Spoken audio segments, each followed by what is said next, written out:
اللهم صل على سيدنا مولانا محمد معدن الجود والكرم وآلہ وبارک وسلم۔ حضرات، دو جمعے کو مسلسل ہم نے نماز کے فضائل اور برکات بیان کیے۔ آج ہم نماز کی شرطوں کو بیان کریں گے۔ نماز میں کچھ چیزیں شرط ہیں کے بغیر نماز نہیں ہوتی، کچھ نماز کے فرائض ہیں کہ ان کے بغیر بھی نماز نہیں ہوتی، کچھ نماز کے واجبات ہیں، اگر ان میں سے کوئی بھول کر چھوٹ جائے تو سجدہ سہو سے اس کی تلافی ہو جاتی ہے۔ پھر باقی چیزیں سنت ہیں، وہ اگر چھوٹ جائے تو نماز ہو جاتی ہے۔ تو نماز میں شرطیں کیا ہیں، نماز میں کیا کیا چیزیں فرض ہیں، اور نماز میں واجبات کیا کیا چیزیں ہیں، ان کا جاننا انتہائی ضروری ہے۔ آج ہم نماز کی شرطوں کو بیان کرتے ہیں۔ نماز صحیح ہونے کی 6 شرطیں ہیں۔ پہلی شرط طہارت، پاک ہونا۔ دوسری شرط ستر عورت، شرمگاہ کو چھپانا۔ تیسری شرط ہے استقبال قبلہ،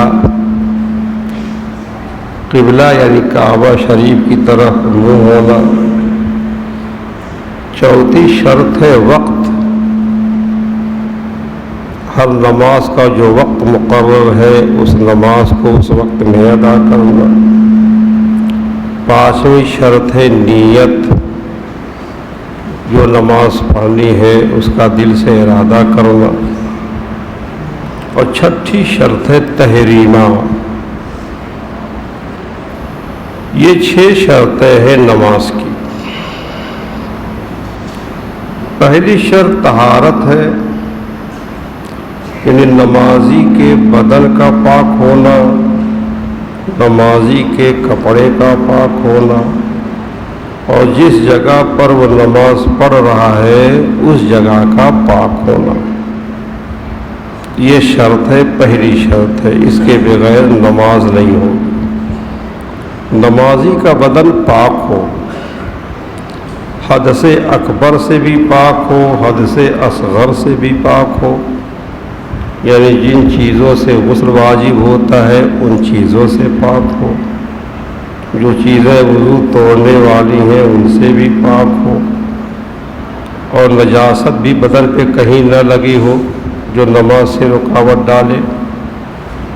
تو اس طرح نمازی کا بدن پاک ہو، اور جو کپڑا پہن کر نماز پڑھ رہا ہے وہ کپڑا بھی پاک ہو، اور جس جگہ پر نماز پڑھ رہا ہے وہ جگہ بھی پاک ہو۔ یہ طہارت شرط ہے۔ جس جگہ نماز پڑھے اس کے طاہر ہونے، پاک ہونے سے مراد ہے سجدے کی جگہ اور قدم کی جگہ کا پاک ہونا۔ جہاں قدم رکھا ہے وہاں پاک ہو، قدم کے نیچے کوئی نجاست نہ ہو۔ ہاتھ جہاں رکھ رہا ہے وہاں پاک ہو، پیشانی جہاں رکھ رہا ہے وہ جگہ پاک ہو۔ جس چیز پر نماز پڑھتا ہو اس کے سب حصے کا پاک ہونا یہ نماز کی صحت کے لیے شرط نہیں ہے، بلکہ سجدے میں جو اعضاء لگتے ہیں وہ اعضاء جہاں جہاں لگے وہاں وہاں پاک ہونا ضروری ہے۔ اس کے علاوہ طہارت کا مستقل ایک باب ہے، ایک بیان ہے اس کو کبھی بیان کیا جائے گا کپڑا کیسے پاک ہوتا ہے، بدن کیسے پاک ہوتا ہے، جگہ کیسے پاک کی جاتی ہے، کس نجاست کا کیا حکم ہے، کون نجاست غلیظہ ہے، کون نجاست خفیفہ ہے، کون نجاست کتنی لگ جائے تو آدمی ناپاک ہوتا ہے.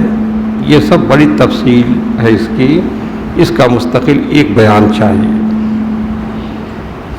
نماز کی دوسری شرط ہے ستر عورت، یعنی بدن کا وہ حصہ جس کا چھپانا فرض ہے اس کو چھپانا. جس حصے کا چھپانا فرض ہے اگر وہ حصہ کھلا ہوگا تو نماز نہیں ہوگی. اللہ تعالیٰ فرماتا ہے خذوا زینتکم عند کل مسجد، ہر نماز کے وقت کپڑے پہنو، یعنی جن اعضاء کا چھپانا فرض ہے ان اعضاء کو چھپاؤ. اس میں چند حدیثیں بھی ہیں ستر عورت کے متعلق. حدیث میں ہے جس کو ابن عدی نے کامل میں حضرت عبداللہ بن عمر رضی اللہ عنہما سے روایت کیا ہے کہ فرماتے ہیں آقا صلی اللہ تعالی وسلم جب نماز پڑھو تہبند باندھ لو اور چادر اوڑھ لو اور یہودیوں کی مشابہت نہ کرو. وہی اس زمانے کا عام طور سے لباس تھا. ایک تابند پہن لیتے تھے، ایک چادر اوڑھ لیتے تھے. جو احرام کا کپڑا ہے یہی اس زمانے کا لباس تھا جو احرام کی صورت میں آج بھی باقی رکھا گیا ہے اور قیامت تک باقی رکھے جائے گا کہ محبوب کا یہی لباس تھا. بس ایک چادر پہنتے تھے جس کو تہبند کہتے اور ایک چادر اوڑھ لیا کرتے تھے. ابو داؤد اور ترمذی اور حاکم اور ابن خزیمہ ام المؤمنین حضرت عائشہ صدیقہ رضی اللہ عنہا سے روایت کرتے ہیں کہ پیارے آقا و مولا صلی اللہ علیہ وسلم فرماتے ہیں کہ بالغ عورت کی نماز بغیر دوپٹے کے اللہ تعالیٰ قبول نہیں فرماتا، کیونکہ اس کا سر اور اس کے سر کے بال بھی عورت ہے جن کا چھپانا بھی فرض ہے. ابو داؤد نے روایت کی کہ ام المؤمنین حضرت ام سلمہ رضی اللہ عنہا نے عرض کی کہ کیا بغیر ازار پہنے کرتے اور دوپٹے میں عورت نماز پڑھ سکتی ہے؟ ارشاد فرمایا جب کرتا پورا ہو کہ پشتے قدم کو چھپا لے. تو عورت اگر ازار نہ پہنے ہو، کرتا پہنے ہو لیکن کرتا اتنا لمبا ہو کہ قدم کی پیٹھ کو چھپا لے، اس سے نماز ہو جائے گی. دارقطنی روایت عمرو بن شعیب اور نبی عن جدہ راوی کہ پیارے آقا صلی اللہ علیہ وسلم فرماتے ہیں ناف کے نیچے سے گھٹنے تک عورت ہے. یہ آپ نے مرد کے لیے بتایا کہ کہاں سے کہاں تک چھپانا فرض ہے. ناف جس کو ڈھوڑی کہتے ہیں، ناف کے نیچے سے گھٹنے تک عورت ہے. اور ترمذی نے عبداللہ بن مسعود رضی اللہ عنہ سے روایت کی کہ پیارے آقا صلی اللہ علیہ وسلم فرماتے ہیں عورت عورت ہے، یعنی چھپانے کی چیز ہے. جب نکلتی ہے شیطان اس کی طرف جھانکتا ہے. یہ چند حدیثیں ہوئیں ستر عورت سے متعلق. تو ستر عورت یعنی جن اعضاء کا چھپانا فرض ہے وہ ہر حال میں واجب ہے، خواہ نماز میں ہو یا نماز میں نہ ہو، اکیلے ہو یا کسی کے سامنے ہو، بغیر کسی صحیح غرض کے تنہائی میں بھی کھولنا جائز نہیں، اور لوگوں کے سامنے یا نماز میں کھولنا تو بالکل جائز نہیں ہے، بلکہ ستر جو ہے چھپانا بالاجماع فرض ہے.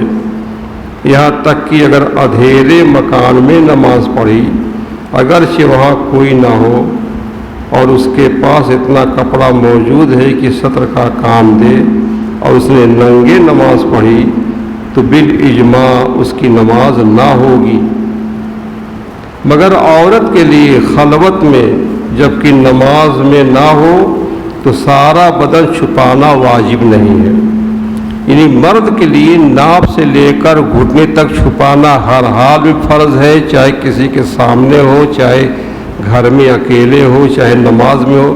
یہ نہیں ہے کہ اکیلے ہیں تو آپ جو ہے یہ گھٹنا کھولے ہوئے ہو، رانے کھولے ہوئے ہو، یہ جائز نہیں ہے بلا ضرورت۔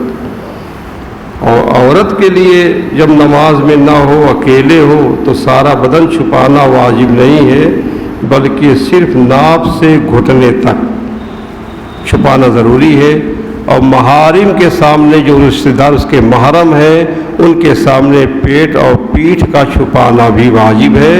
اپنے محرم کے سامنے وہ سر کھول سکتی ہے، سر کے بال کھول سکتی ہے، البتہ پیٹھ اور پیٹ محرم کے سامنے چھپانا بھی واجب ہے۔ اور غیر محرم کے سامنے اور نماز کے لیے اگرچہ تنہا اندھیری کوٹھری میں ہو، تمام بدن چھپانا ضروری ہے، فرض ہے، سوائے 5 عضو کے۔ اتنا باریک کپڑا پہنا جس سے بدن چمکتا ہو، یہ سطر کے لیے کافی نہیں ہے، اس سے نماز پڑھی تو نماز نہ ہوئی۔ جیسے اوپر والا حصہ شرٹ ہے یا کرتا ہے ہلکا پہنا ہوا ہے تو کوئی حرج نہیں ہے، لیکن ناف سے لے کے گھٹنے تک جو لباس پہنا ہوا ہے اگر اتنا باریک ہے کہ جس سے بدن چمکتا ہے تو یہ سطر کے لیے کافی نہیں ہے، اس سے نماز نہیں ہوگی۔ یوں ہی اگر چادر میں سے عورت کے بالوں کی سیاہی چمکے، عورت ایسا باریک دوپٹہ اوڑھے ہو کہ اس سے بالوں کی سیاہی چمکے تو اس کی نماز نہ ہوگی۔ دبیز کپڑا، موٹا کپڑا جس سے بدن کا رنگ نہ چمکتا ہو مگر بدن سے بالکل ایسا چپکا ہوا ہے کہ دیکھنے سے عضو کی حیت معلوم ہوتی ہے، ایسے کپڑے سے نماز ہو جائے گی، مگر اس عضو کی طرف دوسرے کو نگاہ کرنا جائز نہیں ہے۔ مثلا آدمی پیر میں ایسا لباس پہنے ہوئی ہے کہ بالکل چپکا ہوا ہے تو اس کی طرف دیکھنا جائز نہیں ہے، یعنی گھٹنے کے اوپر سے لے کے ناف تک یہ حصہ دیکھنا جائز نہیں ہے ایسے لباس کے اوپر سے بھی، کہ جس سے بدن میں جو لباس بالکل بدن میں چپکا ہوا ہو۔ اس کا بہت خیال کرنا چاہیے، ڈھیلا ڈھالا ہی لباس پہننا چاہیے۔ بعض عورتیں جو بہت چست پائجامے پہنتی ہیں ان کو بھی اس سے سبق لینا چاہیے۔ نماز میں سطر کے لیے پاک کپڑا ہونا ضروری ہے، یعنی اتنا نجس نہ ہو جس سے نماز نہ ہو سکے۔ تو اگر پاک کپڑے پر قدرت ہے، اس کے پاس پاک کپڑے موجود ہیں اور پھر بھی ناپاک کپڑا پہن کر نماز پڑھی تو اس کی نماز نہ ہوئی۔ اس کے علم میں کپڑا ناپاک ہے اور اس میں نماز پڑھی، پھر بات کو معلوم ہوا کہ پاک تھا تو نماز نہیں ہوئی، کیونکہ اپنے علم میں ناپاک کپڑا پہن کر اس نے نماز پڑھی ہے۔ مرد کے لیے ناف کے نیچے سے گھٹنوں کے نیچے تک عورت ہے، اس کا چھپانا فرض ہے۔ ناف اس میں داخل نہیں ہے لیکن گھٹنے داخل ہیں۔ اس زمانے میں بہت لوگ ایسے ہیں کہ تہبند یا پائجامہ اس طرح پہنتے ہیں کہ ناف کے نیچے یعنی پیڑوں کا کچھ حصہ کھلا رہتا ہے۔ اگر کرتے وغیرہ سے اس طرح چھپا ہو کہ جلد کی رنگت نہ چمکے تو خیر، ورنہ حرام ہے۔ اور نماز میں چوتھائی کی مقدار کھلا رہا تو نماز نہ ہوگی۔ اور بعض بے باک ایسے ہیں کہ لوگوں کے سامنے گھٹنے بلکہ ران تک کھولے رہتے ہیں، یہ بھی حرام ہے۔ اس کی عادت ہے تو فاسق ہے۔ آج کل لباس یہ فیشن چلا ہوا ہے، یہاں تک پہنے رہتے ہیں، گھٹنا ان کا کھلا رہتا ہے، اس طرح سے پہن کر کے آتے جاتے ہیں۔ مسلمان مرد بالغ اس طرح سے پہنتے ہیں، یہ جائز نہیں ہے، نہیں پہننا چاہیے۔ اس طرح سے ران کا کچھ حصہ کھلا رہتا ہے، گھٹنا کھلا رہتا ہے۔ اور اس طرح سے پائجامہ یا لنگی باندھیں کہ ناف کے نیچے والا حصہ ظاہر ہو، اوپر کرتا وغیرہ نہ پہنا ہو یا بندی وغیرہ نہ پہنا ہو، تو اس طرح سے پہننا بھی جائز نہیں ہے، اس کا خیال رکھنا چاہیے۔ اتنا باریک دوپٹہ جس سے بال کی سیاہی چمکے عورت نے اوڑھ کر نماز پڑھی تو نماز نہ ہوگی جب تک اس پر کوئی ایسی چیز نہ اوڑھے جس سے بال وغیرہ کا رنگ چھپ جائے۔ جن اعضاء کا چھپانا فرض ہے ان میں کوئی عضو چوتھائی سے کم کھل گیا تو نماز ہو گئی، اور اگر چوتھائی عضو کھل گیا اور فوراً چھپا لیا جب بھی ہو گئی، اور اگر ایک رکن کے مقدار یعنی 3 بار سبحان اللہ کہنے کے برابر کھلا رہا یا بالقصد کھولا، اگرچہ فوراً چھپا لیا، نماز جاتی رہی۔ اگر نماز شروع کرتے وقت عضو کا چوتھائی حصہ کھلا ہے یعنی اسی حالت میں اللہ اکبر کہہ لیا تو نماز منعقد ہی نہ ہوئی، نماز شروع ہی نہیں ہوئی۔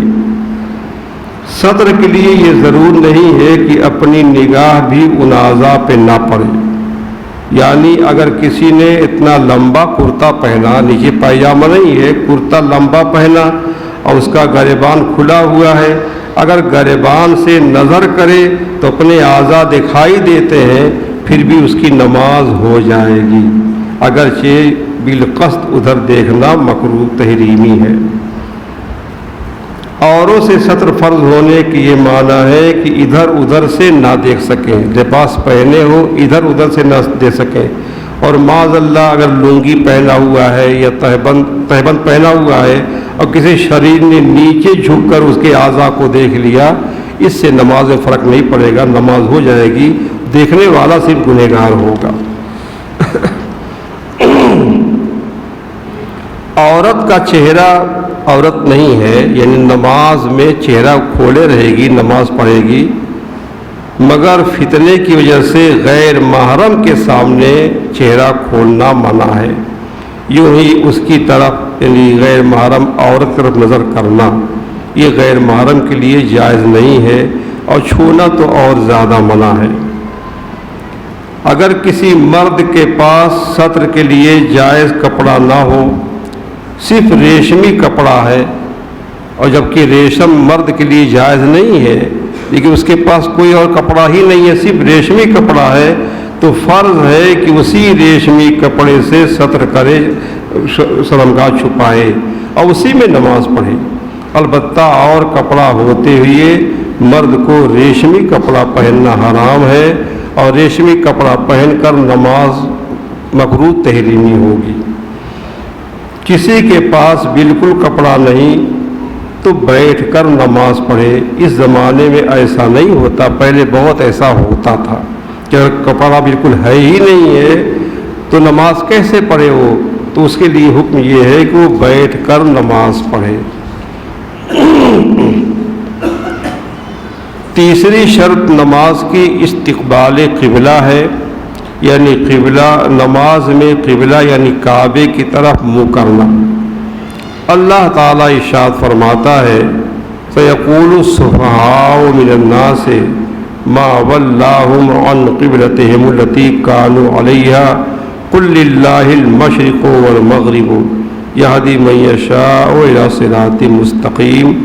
بیوقوف لوگ کہیں گے کہ جس قبلے پر مسلمان لوگ تھے انہیں کس چیز نے اس سے پھیر دیا، تم فرما دو اللہ ہی کے لیے مشرق اور مغرب ہے، جسے چاہتا ہے سیدھے راستے کی طرف ہدایت فرماتا ہے۔ حضور اقدس سید عالم صلی اللہ علیہ وسلم جب مدینہ شریف آئے ہجرت کر کے تو 16 یا 17 مہینے تک بیت المقدس کی طرف نماز پڑھی۔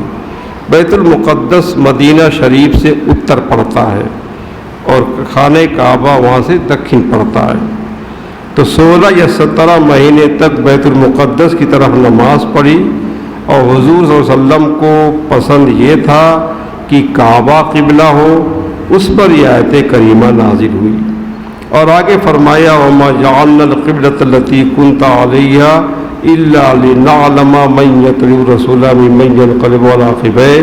پوری آیت کریمہ ہے واللہ بغافل عما وما اللہ بغافل عما یعملون تک. اس کا ترجمہ یہ ہے کہ جس قبلے پر تم پہلے تھے ہم نے پھر وہی اس لیے مقرر کیا کہ رسول کے اتباع کرنے والے ان سے متمیز ہو جائیں جو ایڑیوں کے بل لوٹ جاتے ہیں. اور بے شک یہ شاق ہے مگر ان پر جن کو اللہ نے ہدایت کی اور اللہ تمہارا ایمان ضائع نہیں کرے گا. بے شک اللہ لوگوں پر بڑا مہربان رحم والا. اے محبوب آسمان کی طرف تمہارا بار بار منہ اٹھانا ہم دیکھتے ہیں. حضور کی خواہش تھی کہ کعبہ قبلہ ہو جائے اس لیے نماز پڑھ رہے تھے اور بار بار آسمان کی طرف نظر اٹھا کر دیکھ رہے تھے شاید ابھی حکم ہو جائے, ابھی جبریل آ جائے, ابھی پیغام آ جائے. اللہ فرماتا ہے محبوب ہم دیکھ رہے ہیں کہ تم بار بار آسمان کی طرف دیکھ رہے ہو تو ضرور ہم تمہیں اسی قبلے کی طرف پھیر دیں گے جسے تم پسند کرتے ہو. تم اپنا منہ نماز میں مسجد حرام کی طرف پھیرو اور اے مسلمانوں تم جہاں کہیں ہو اسی کی طرف نماز میں منہ کرو. اور بے شک جنہیں کتاب دی گئی وہ ضرور جانتے ہیں کہ وہی حق ہے ان کے رب کی طرف سے اور اللہ ان کے کاموں سے غافل نہیں. نماز کعبہ کی طرف پڑھی جاتی ہے لیکن نماز کعبہ کے لیے نہیں پڑھی جاتی ہے. نماز اللہ ہی کے لیے پڑھی جاتی ہے. نماز اللہ ہی کی عبادت ہے. اس میں اللہ کی عبادت اللہ کی بندگی کی جاتی ہے تو اسی کے لیے سجدہ ہوتا ہے. سجدہ کعبہ کی طرف ہوتا ہے لیکن کعبہ کو سجدہ نہیں ہوتا. اگر کسی نے معاذ اللہ کعبہ کے لیے سجدہ کیا تو یہ حرام اور گناہ کبیرہ اس نے کیا.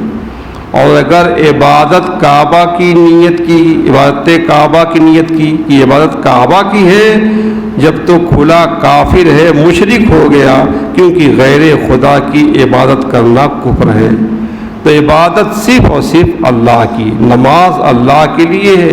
ہاں اس نے حکم دیا ہے کہ نماز میں کعبہ کی طرف منہ کرو اس لیے ہم کعبہ کی طرف منہ کر کے نماز پڑھتے ہیں. تو کعبہ ہمارا قبلہ ہے, ہمارا معبود نہیں ہے. معبود ہمارا صرف اور صرف اللہ تعالی ہے. قبلہ کعبہ کی عمارت کا نام نہیں ہے. یہ عمارت کعبہ شریف کی کئی بار بنائی گئی اور اس کو شہید کیا گیا. تو عمارت کعبہ کا نام قبلہ نہیں ہے بلکہ وہ فضا تحت الثری سے عرش اعظم تک پوری فضا جو ہے وہ کعبہ ہے. اس بنا کی محاذات میں سات و زمین سے عرش تک قبلہ ہی ہے. تو اگر وہ عمارت کعبہ کی وہاں سے اٹھا کر دوسری جگہ رکھ دی جائے اور اب اس عمارت کی طرف منہ کر کے کوئی نماز پڑھے تو نماز نہ ہوگی کیونکہ عمارت کا نام کعبہ نہیں ہے. یا کعبہ معظمہ کبھی کسی ولی کی کرامت سے ولی کی زیارت کو چلا گیا اور اس فضا کی طرف نماز پڑھی تو نماز ہو گئی کیونکہ فضا ہی کعبہ ہے, عمارت کا نام کعبہ نہیں ہے. یوں ہی اگر بلند پہاڑ پر کسی نے نماز پڑھی یا کنویں کے اندر اتر کر نماز پڑھی سامنے کعبہ کی عمارت نہیں ہے لیکن قبلہ کی طرف منہ کیا تو نماز ہو گئی کہ فضا کی طرف توجہ پائی گئی اگرچہ عمارت کی طرف توجہ نہ ہوئی.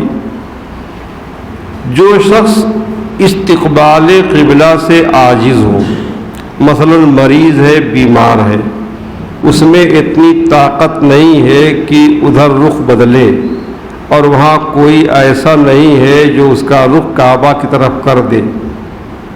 اگر ایسی صورت ہے تو جس طرف بھی ممکن ہے اس طرف منہ کر کے وہ نماز پڑھ لے گا, اس کی نماز ہو جائے گی.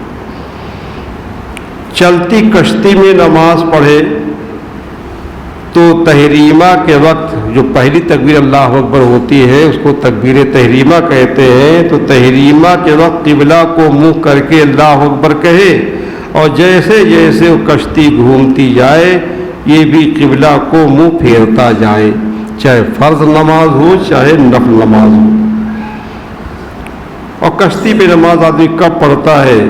جب کنارے تک پہنچنے کا امکان نہیں ہوتا، اور نماز کا یہ امید ہے کہ کنارے پہنچ کے وقت نماز باقی رہے گا تو کنارے پہنچی کا نماز پڑھے گا وہ. لیکن جیسے پانی والا جہاز ہے اس پر نماز پڑھتے ہیں، کئی کئی دن کا سفر ہوتا ہے وہ، تو اس کے لیے یہ مسئلہ ہے. کوئی شخص قید میں ہے اور وہاں کے لوگ جو قید میں ہیں اسے قبلہ کی طرف منہ کرنے سے رکاوٹ ڈالتے ہیں، تو جیسے بھی ہو سکے وہ نماز پڑھ لے. پھر جب موقع ملے چاہے وقت میں یا بعد میں اس نماز کا اعادہ کرے، یعنی وہ نماز پھر کعبہ کی طرف منہ کر کے پھر سے پڑھے. اگر کسی شخص کو کسی جگہ قبلہ کی شناخت نہ ہو، کبھی سفر وغیرہ میں ایسا ہوتا ہے پتہ ہی نہیں چلتا قبلہ کدھر ہے، کعبہ کدھر ہے، کدھر پورب ہے کدھر پچھم ہے، اور وہاں کوئی ایسا مسلمان بھی نہیں ہے جو بتا دے کہ قبلہ ادھر ہے، وہاں مسجدیں بھی نہیں ہیں مسجدیں دیکھ کر کے آدمی جان جائے کہ قبلہ کدھر ہے، اور چاند سورج بھی نہیں نکلے ہوئے ہیں، تو اب وہ نہیں معلوم کر سکتا کہ قبلہ کدھر ہے. تو ایسے شخص کے لیے حکم ہے کہ تحری کرے، غور کرے، سوچے، جدھر قبلہ ہونا دل پر جمے ادھر ہی منہ کر کے نماز پڑھ لے. چاہے پورب طرف ہی اس کا دل جم گیا کہ ادھر ہی قبلہ ہے، ادھر ہی منہ کر کے نماز پڑھ لے، اس کے حق میں وہی قبلہ ہے. دین بڑا آسان ہے، دین میں کسی طرح کی سختی نہیں ہے.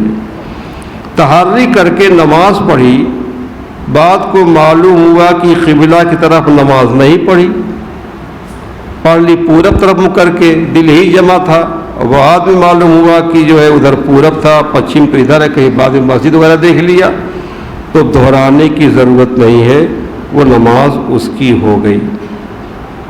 اگر تحری کر کے نماز پڑھ رہا تھا اور نماز کے درمیان میں اگرچہ سجدے سہو میں رائے بدل گئی یا غلطی معلوم ہوئی تو فرض ہے کہ فوراً گھوم جائے، اور پہلے جو پڑھ چکا ہے اس میں خرابی نہ آئے گی.